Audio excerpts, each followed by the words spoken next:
This is the Coretex Athletic Review. I'm your host, Evan Carrillo, and each week I dive into the research to distill and relate sports science and psychological peer-reviewed literature to modern-day coaching and athletic development with a slight bias to hockey goaltenders.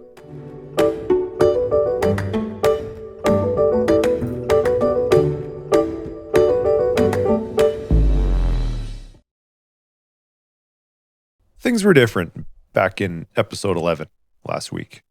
Here in Alberta, it did that thing where it tricked us to thinking that winter was over, the roads were bare, I saw some grass in my backyard, and I'm starting to wear a hoodie to and from work, so things were pretty good. Today, I just finished shoveling, and I wish I was kidding here, about 20 inches of snow off my driveway. But it is still February in Alberta, so maybe a good reminder not to get too ahead of ourselves. Another thing that happened last week was the episode about goaltender physiology, specifically the differences between professional and amateur goalies. That article was out of Montreal, and this week we bring it out west with a collaborative research effort between the University of Alberta here in Edmonton and the University of British Columbia in Vancouver. Researchers H.A. Quinney, Randy DeWert, Alex Game, Gary Sneidmiller, Darren Warburton, and Gordon Bell undertook a study spanning almost 3 decades, 26 years in fact, following a single NHL team and tracking both the physiological differences between the positions and how the trends in physiology changed over time. There's a secondary angle in this paper that the authors didn't emphasize, but it jumped out to me when the championship seasons were isolated. The researchers were actually able to compare physiology between championship rosters and, we'll call it, unsuccessful rosters. The study was titled A 26-Year Physiological Description of a National Hockey League Team, and it was published in Applied Physiology, Nutrition, and Metabolism, Volume 33 in 2008. Funny enough, they didn't explicitly name the specific NHL team they were studying, so we'll have to settle for the not-so-subtle clues of they joined the league in 1979. Between 79 and 2005, this team won 5 Stanley Cups. 5 of the 6 researchers are from the University of Alberta, and there's an acknowledgement to head athletic trainer at the time, Ken Lowe, at the end of the paper. So if my investigative skills are correct, this would be a rare peer-reviewed study that includes names like Wayne Gretzky and Mark Messier as some of the participants. Those don't come along very often.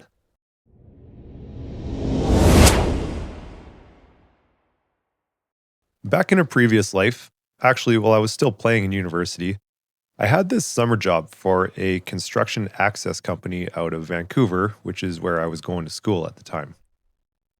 One of the contracts that we had was actually with the Vancouver Canucks, in Rogers Arena more specifically. And if you've been in there, you've probably noticed these gigantic banners way up high in the end zones just underneath the rafters.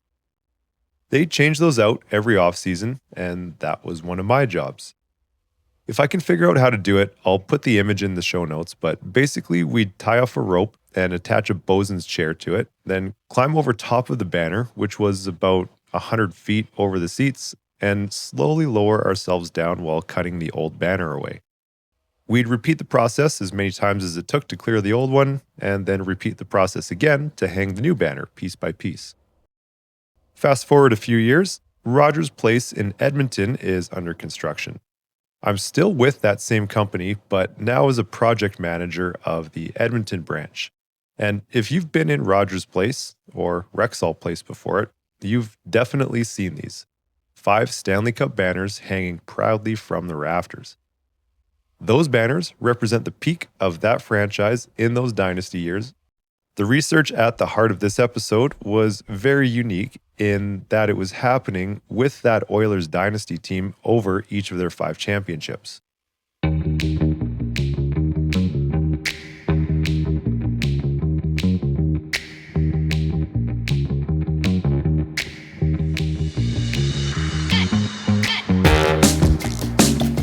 This paper was not designed to explain championships. That was just sort of a happy coincidence. The primary intent was longitudinal, to study the same group over a long period of time rather than cross-sectional. 26 years, the same NHL franchise, the same 200 by 85 sheet with preseason physical testing every year. The authors wanted to answer a fairly straightforward question. Have NHL players become bigger, stronger, and fitter over time? There is a common belief in pro sport that the modern athlete is larger, is faster, is more powerful, is better conditioned. In a lot of ways, you could sum that up as more optimally fit for the roles and demands of the position. And in hockey specifically, the perception is that the game has become more physically demanding.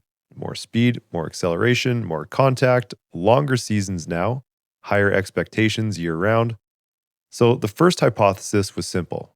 Over a 26-year span, physiological measures would trend upward. Body mass would increase, height would increase, anaerobic power would increase, aerobic capacity would increase. That was hypothesis number one.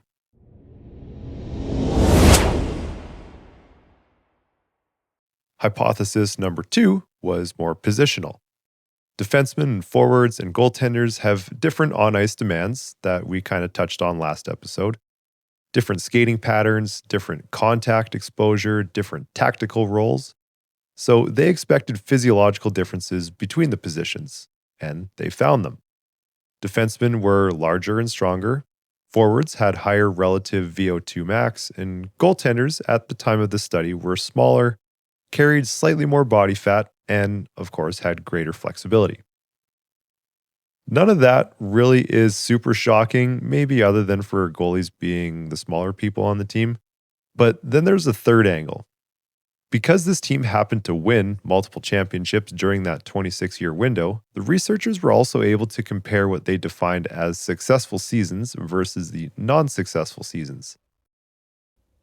There is a note of caution to be had here. They did not just isolate the 5 Stanley Cup years. They created a success criterion, and that was based on regular season points. They also included playoff progression and, of course, winning championships. They set a cutoff at 90 points to define a successful season, which in that era was strongly associated with a really deep playoff run and probably Stanley Cup appearances. So the third hypothesis was this. If improved physiological fitness drives team success, then the successful seasons should show superior fitness profiles. So just to recap, the study had 3 layers: longitudinal changes over that 26-year span, positional differences, and relationship between fitness and team success. Before diving into the nuts and bolts of it, the first 2 hypotheses were pretty well supported. Players did get bigger over time. Things like the peak 5-second power increased dramatically. Absolute VO2 max increased, grip strength increased. But the third hypothesis about fitness correlating with championships, the evidence showed that there wasn't actually a really strong tie with those 2 things being correlated. Preseason physiological profile was not strongly associated with team success. And that's the doorway into this paradox that we opened up with the banners. Because if fitness trends upward, but championships don't track that upward trend, it's a good place to start asking what else is operating here.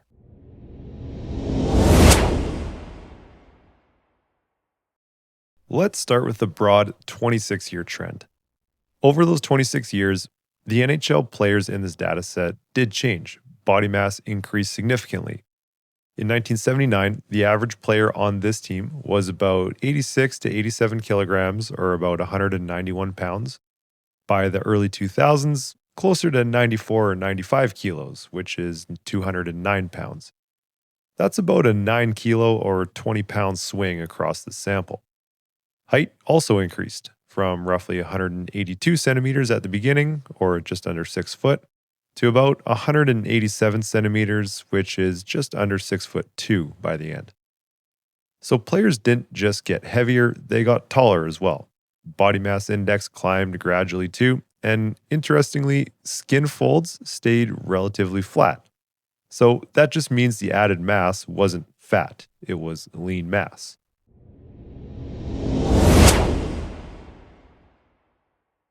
As for anaerobic power, peak 5-second power output showed one of the strongest upward trends in the entire study. Early years hovered around 11 or 12 watts per kilo, but by the late 1990s and early 2000s, over 14 watts per kilogram. That is a substantial jump in this explosive capacity.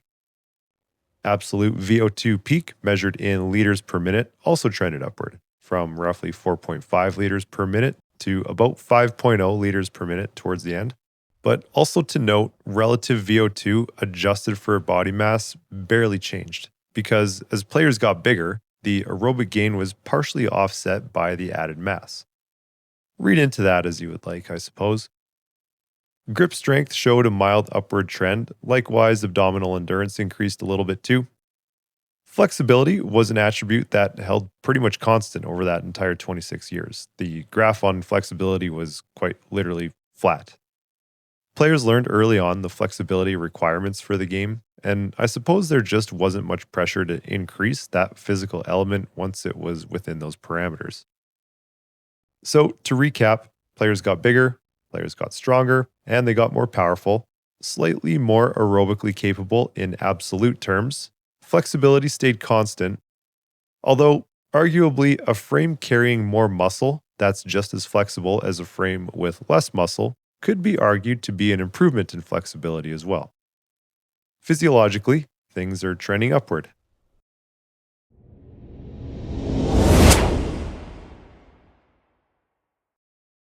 Now, between the positions. Defensemen were the tallest group, forwards were a little bit shorter, goaltenders the shortest of the three. Remember, this is back with 5'10" Grant Fuhrer, 5'8" Andy Moog, 5'11" Bill Ranford, 5'8" Pokey Reddick, and so on. Body mass and body mass index follows the same pattern, with defensemen being the heaviest and highest BMI, forwards in the middle, goaltenders being the lightest with the lowest BMI. Composition-wise, this is looking pretty good for goalies, I must say, but just wait. Remember, BMI is just a simple calculation, mass relative to height, with no real account of tissues composing that mass. Skin fold sum, which is a proxy for body fat, crashes the party for goalies here. Straight up, goaltenders measured the highest, forwards the lowest, and defensemen were somewhere in between. But hey, frozen pucks hurt a lot more with the gear back then, so let's not be too quick to judge. Moving to absolute VO2 peak. Defensemen were the highest here, but the authors note this is largely because they were just bigger. Remember, absolute peak VO2 is how much oxygen the athlete can consume per minute at maximal effort.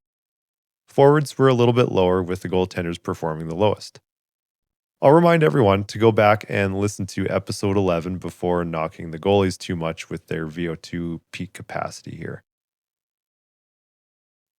Over to relative VO2 peak, which technically measures the same physiological ceiling, but it's expressed differently and adjusted for body mass. This test essentially tells us how much oxygen an athlete can use per kilogram of body weight, which allows for a more even description between athletes of different sizes. Forwards and defensemen switched here, with forwards scoring the highest and defensemen next, and goaltenders were still the lowest. A similar finding with the peak 5-second anaerobic power, defensemen and forwards essentially the same, with goaltenders a little bit lower. Grip strength next, which measured a combined left and right hand grip. Defensemen were the strongest at 136.7 kilograms, forwards next at 134.5 kilos, and goaltenders were the lowest at 120.6 kilograms, which is still a pretty robust grip output.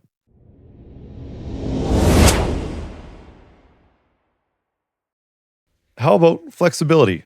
This had to be better. This was assessed using a forward flexion, sit, and reach test. Goaltenders finally scored the highest here at 46.2 centimeters. Defensemen were next at 41.9, and then forwards at 40.6 centimeters.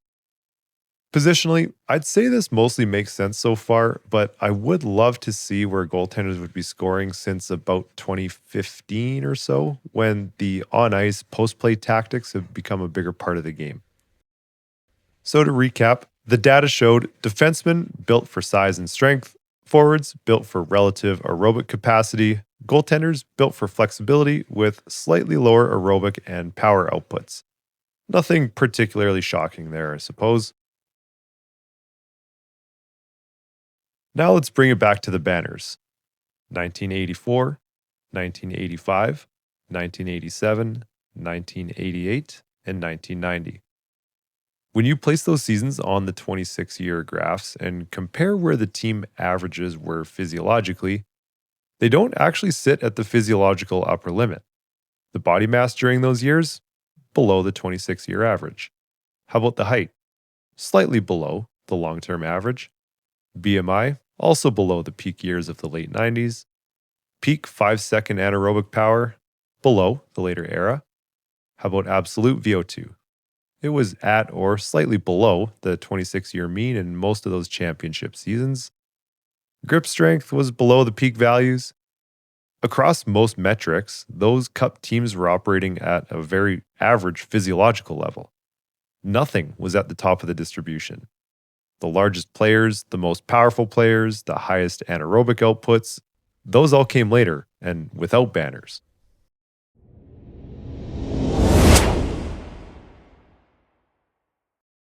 Now, before running too far with that, I want to be fair to the paper here. This study measured physiology. It measured body size, power output, aerobic capacity, grip strength, flexibility. It did not measure hockey IQ, decision-making speed, pattern recognition, competitiveness, toughness, leadership, tactical cohesion, resilience under pressure. Those variables weren't ignored, they were just simply outside the scope of a physiological study. And that's a key point because this paper is not telling us that physiology doesn't matter, and that's also far from the message that I would ever want to send. The data reported ends up showing us that physiology alone doesn't explain championships. Once players are operating within an adequate physiological band, something else has to become the separator, something that's a lot harder to measure. It may not be measurable on a Wingate test per se, although I'd argue that you can tell when someone absolutely refuses to be outdone and just has more of that dog in them. A very real conversation can stem from this study, because if the physiological arms race has been escalating for decades since, and championships don't neatly track that escalation, then it's worth asking. With the engines becoming more optimized, what about the drivers? I don't have a great answer to that, and I'm not going to sit here and pretend that I do or that I'm hanging on to some kind of secret element. But to me, that's the whole point of researching things like this. You come away with that useful knowledge, but even more powerful questions.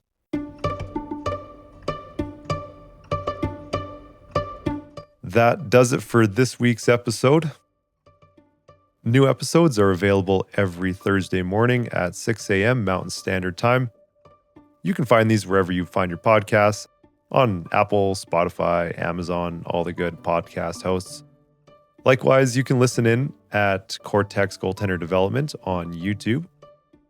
Next week, if things line up and I can get the research organized in time, I'm going to be diving into more of an Olympic lens and where countries are relative to each other at the Olympic level and the national level.